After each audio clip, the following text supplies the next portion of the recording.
E para avaliar essa relação do agronegócio com a sustentabilidade, eu converso agora com o ex-ministro da Agricultura, Francisco Turra, que também é presidente do Conselho Consultivo da Associação Brasileira de Proteína Animal, a BPA.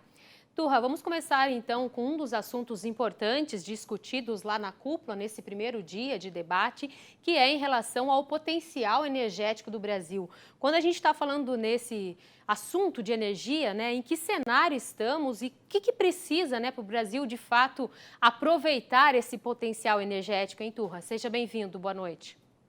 Flávia, realmente esse tema é da maior importância. O mundo tem que nos ver de uma maneira muito diferente e não conseguimos vender uma narrativa ainda correta em relação à nossa Amazônia. A Amazônia é um patrimônio brasileiro de 8 países, mas é do mundo também. E, efetivamente, nós não podemos imaginar que ela se torne um santuário inacessível a uma população de 20 milhões de brasileiros que lá estão. Ela não pode continuar com o extrativismo, exatamente pela fome que graça por lá também, pela necessidade de emprego e de vida para tantos brasileiros que lá estão. Mas o Brasil tem que ser visto lá fora como a maior potência agroindustrial, agroambiental do planeta.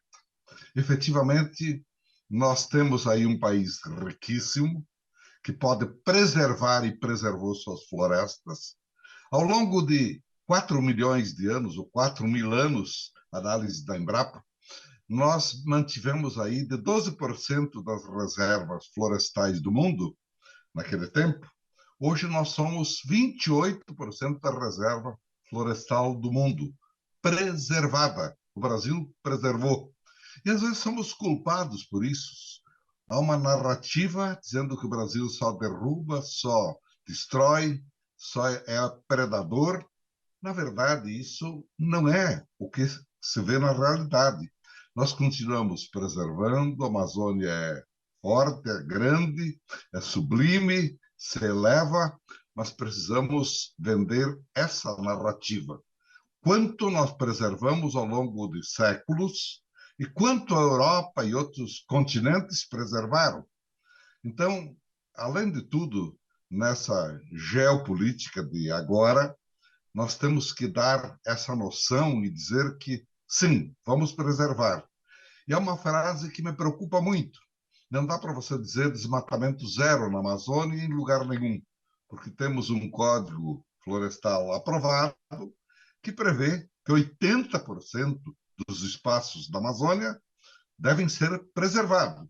20 poderiam ser, em tese, utilizados para agricultura, até para alimentar o povo que lá habita. Então, esse discurso tem que ser muito claro, porque o nosso Código Florestal é visto e é tido no mundo como um dos mais severos e rígidos lá. Então, tudo isso, eu acho que nesse momento em que se encontra a cúpula em Belém, os países que são os que devem guardar mais próximo à Amazônia como esse grande patrimônio, esse discurso ele tem que ser reorientado para que o mundo nos entenda. Agora, Turra, então você falou aí sobre a importância dessa comunicação, né? Essa vitrine anda um pouco falha e que a gente precisa se posicionar. Mas ainda dentro desse tema em relação à Amazônia e essa preservação, ontem até o ministro Carlos Fávaro, no Congresso da BAG, falou também da importância de remunerar essa preservação. Esse é um outro ponto que o Brasil também deve reivindicar, Turra? Sem dúvida alguma. Eu acho que é tão importante isso que até mesmo esses 20% tem que ser rediscutido, não no código, mas com uma possibilidade de uma remuneração para você optar o extrativismo, que é predador, e ou então a preservação, desde que haja renda. E veja que há trabalho já, há obras extraordinárias de grandes empresas, é o caso da JBS, a maior empresa de proteína e de alimentos do mundo, que tem o Fundo Amazônico exatamente para descobrir formas de dar subsistência aos ribeirinhos, ao povo que habita a Amazônia, sem precisar predar, sem precisar destruir uma árvore sequer. Isso é o fundamental para nós. Essa é a imagem que nós temos que passar para o mundo.